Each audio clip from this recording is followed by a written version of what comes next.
प्रभु श्री राम जी के परम भक्त हनुमान जी, जिनको ये वरदान प्राप्त है कि वो चारों युगों में जीवित रहेंगे, जिसके साक्ष्य आज के जमाने में भी यानी कलयुग काल में भी हमें देखने को मिल जाते हैं। यानी दुनिया भर में 2 फीट से लेकर 6 फुट तक के लंबे पद चिन्ह पाए गए हैं जो रिलेट करते हैं प्रभु श्री हनुमान जी के पद चिन्ह से। लेकिन इसको लेकर कई लोगों के मन में ये भी सवाल उठता है कि क्या ये किसी विशालकाय मानव के पद चिन्ह है या फिर किसी मनुष्य ने ऐसे पद चिन्ह अपने हाथों से ही बना दिए हैं। अब ऐसा जब प्रश्न उठता है तो एक और प्रश्न ये भी उठ जाता है कि अगर किसी मनुष्य ने इन पद चिन्हों के निशान अगर स्वयं से बनाए हैं तो ऐसे पद चिन्ह क्यों आखिर इन घने जंगलों में ही पाए जाते हैं जहाँ पर किसी इंसान के जाने का सवाल ही नहीं उठता है। तो इन सब सबूतों से ये बात कहीं न कहीं सिद्ध हो जाती है कि ये जो विशालकाय पैरों के निशान है ये मनुष्यों के द्वारा बनाए गए नहीं है और ये विशालकाय महामानव कोई और नहीं। ऐसा कहा जाता है कि ये प्रभु श्री हनुमान जी के ही पद चिन्ह है। यानी भारत में इस तरह के पद चिन्हों को भगवान शिव और प्रभु श्री हनुमान जी से जोड़कर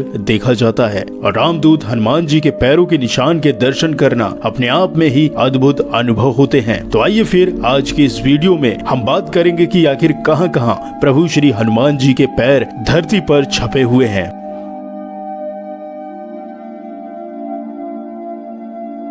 तो अगर बात करें पहले स्थान की तो यह स्थान श्रीलंका में स्थित है। यानी हनुमान जी ने जब सीता जी को खोजने के लिए समुद्र पार किया था तो उन्होंने भव्य रूप धारण कर लिया था। फिर वे आकाश मार्ग से समुद्र को पार करके श्रीलंका पहुंच गए थे। लेकिन ऐसा कहा जाता है कि जब वो छलांग मार रहे थे श्रीलंका की तरफ जाने के लिए, तब उन्होंने जिस शिला पर अपने पहले कदम रखे वहां उनके पैरों के निशान बन गए और ये निशान आज भी वहां पर मौजूद हैं, जिन्हें हनुमान पद कहा जाता है। और अब बात करते हैं दूसरे स्थान के बारे में। तो दूसरा स्थान है जहाँ पर हनुमान जी के पद चिन्ह है, वो जगह स्थित है लोपाक्षी में। यानी जब प्रभु श्री राम जी हनुमान जी के साथ माता सीता को ढूंढते ढूंढते लोपाक्षी नामक स्थान पर पहुंचे थे तो वहां पर जो जटायु थे जिनका युद्ध रावण से हुआ था, तो इस युद्ध में जटायु के पंख रावण ने काट दिए थे। तब ऐसा कहा जाता है प्रभु श्री राम जी जब हनुमान जी के साथ इस स्थान पर जब पहुंचे और जब उन्होंने जटायु को देखा तो प्रभु श्री राम जी ने दर्द से तड़प रहे जटायु को यहाँ पर उनको मोक्ष प्रदान किया था। और ऐसा कहा जाता है कि इस स्थान पर हनुमान जी को काफी ज्यादा क्रोध आ गया था क्योंकि रावण ने जटायु के साथ बहुत ही गलत कृत्य कर दिया था। और ऐसा कहा जाता है कि उस समय हनुमान जी ने क्रोध में आकर पृथ्वी पर पैर अपने बहुत तेजी से पटके थे और तभी से उनके पैरों के बड़े निशान यानी छाप इस स्थान पर मिलते हैं। लेकिन आज के समय में इन पैरों के निशान को लेकर कुछ अलग अलग मान्यताएं भी हैं। यानी कोई कहता है कि ये पैर देवी दुर्गा के हैं तो कोई इन्हें प्रभु श्री राम के पैरों के निशान के रूप में मानता है। तो वहीं इस मंदिर के इतिहास को जानने वाले लोगों का ऐसा कहना है कि इस पर जो पैरों के निशान है वो ना तो भगवान राम के हैं, ना ही हनुमान जी के हैं और ना ही माता दुर्गा के हैं, क्योंकि उनका ऐसा मानना है कि इस स्थान पर जिन पैरों के निशान हैं वो किसी और के नहीं माता सीता के हैं। क्योंकि उनके द्वारा ऐसा माना जाता है कि जटायु के घायल होने के बाद सीता ने जमीन पर आकर खुद अपने पैरों का ये निशान छोड़ा था और जटायु को भरोसा दिलाया था कि जब तक भगवान राम यहाँ नहीं आते उनके पैरों से लगाया गया जो निशान है उससे जो पानी निकलेगा वो जटायु को जिंदगी देता रहेगा। अब इस कारण से ऐसा माना जाता है कि ये वही स्थान है जहाँ जटायु ने श्री राम को रावण का पता भी बताया था।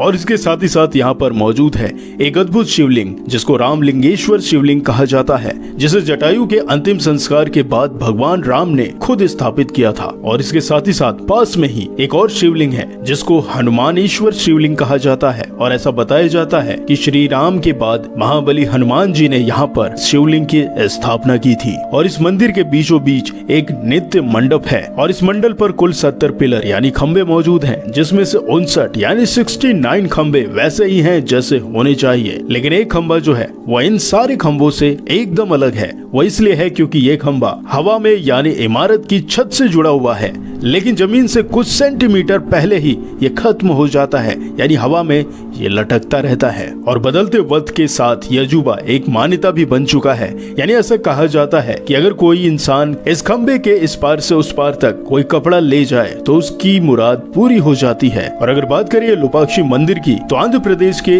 अनंतपुर जिले में ये स्थित है और इस मंदिर की दक्षिण भारत में बहुत बड़ी मान्यता मानी जाती है। और अब बात करते हैं तीसरे स्थान के बारे में, जहाँ पर प्रभु श्री हनुमान हनुमान जी के पद चिन्ह होने के बारे में बात कही जाती है तो वो स्थान है जाकू में, यानी हिमाचल के शिमला में जाकू मंदिर में हनुमान जी के पद चिन्ह देखे जा सकते हैं। और ऐसी मान्यता है कि राम और रावण युद्ध के दौरान लक्ष्मण जी के मूर्छित हो जाने पर संजीवनी बूटी लेने के बाद हिमालय की ओर आकाश मार्ग से जाते हुए हनुमान जी की नजर यहाँ तपस्या कर रहे यक्ष ऋषि पर पड़ी थी, जिसके बाद से ही इस स्थान का नाम यक्ष ऋषि के नाम पर ही यक्ष से याक और याक से याकू, फिर बाद में याकू से जाकू तक बदलता गया। और ऐसा माना जाता है कि हनुमान जी विश्राम करने और संजीवनी बूटी का परिचय प्राप्त करने के लिए जाकू पर्वत के जिस स्थान पर उतरे थे वहाँ आज भी हनुमान जी के पद चिन्हों को देखा जा सकता है। और अब बात करते हैं चौथे स्थान के बारे में, तो ये है मलेशिया में स्थित, यानी ऐसा कहा जाता है कि मलेशिया के पेनांग में एक मंदिर के भीतर हनुमान जी के पैरों के निशान मौजूद हैं और बहुत सारे लोग हनुमान जी के इन पद चिन्हों पर अपने अच्छे भाग्य के लिए उस पर सिक्के फेंकते हैं। और पांचवा स्थान थाईलैंड में स्थित है, यानी थाईलैंड में रामखेन नाम से रामायण प्रचलित है। और आपको ये जानकर हैरानी होगी कि प्राचीन काल में थाईलैंड को सियाम कहा जाता था और सम्राट अशोक के समय में हजारों बौद्ध भिक्षु भारत से बर्मा होकर पैदल सियाम गए थे और कालांतर में वहीं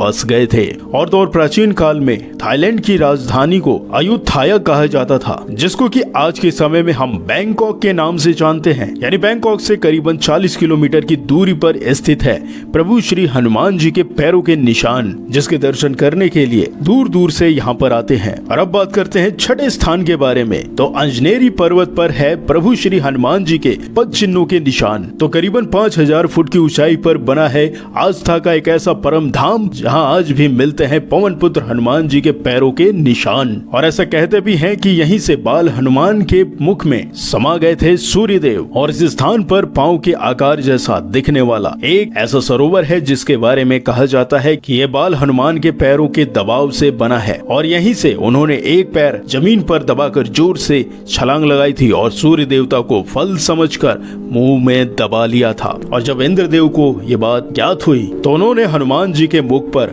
वज्र का प्रहार किया, जिसके फल स्वरूप ये हुआ कि सूर्यदेव हनुमान जी के मुख से निकल गए। और इंद्रदेव के इस कृत्य के चलते ही ऐसा कहा जाता है कि उस समय हनुमान जी की जो ठुड्डी थी वो टूट गई, जिसके चलते ही उनका एक और नाम पड़ गया जिन्हें आज के समय में हम हनुमान कहते हैं। तो अंजनेरी पर्वत पर बना ये सरोवर आज भी उस घटना की याद दिलाता है। और ऐसी मान्यता भी है कि इस स्थान पर बने हनुमान जी के जो पैरों के निशान है, इसमें जो पानी भरता है उस पानी को छू लेने भर से ही बजरंग बली के चरण स्पर्श करने के बराबर के सफलता मिलती है। और ये पर्वत महाराष्ट्र के नासिक के पास स्थित त्र्यंबकेश्वर के पास से लगभग 6 से 7 किलोमीटर दूरी पर स्थित है। और ऐसा भी कहा जाता है कि झारखंड के गुमला जिले में पवन पुत्र हनुमान जी का ननिहाल हुआ करता था और यही माता अंजनी ने अपनी जिंदगी का एक बड़ा हिस्सा गुजारा था। और यहाँ मौजूद माता अंजनी और हनुमान जी की निशानियां आज भी भक्तों को अभिभूत कर देती हैं। और इस इलाके में करीबन 360 सरोवर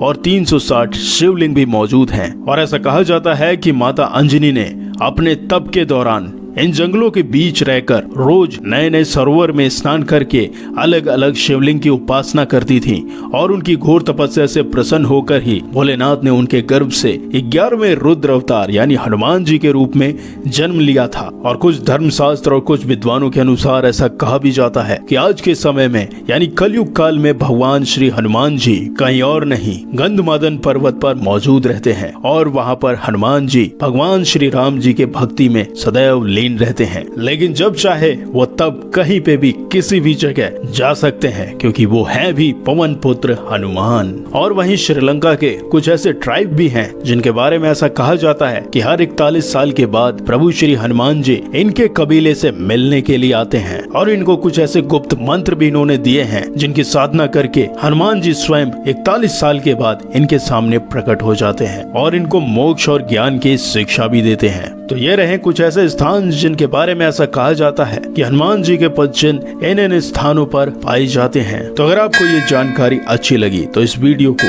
अधिकतर लोगों के साथ शेयर भी करिएगा। फिर मिलते हैं किसी दूसरे टॉपिक के साथ, तब तक के लिए नमस्कार।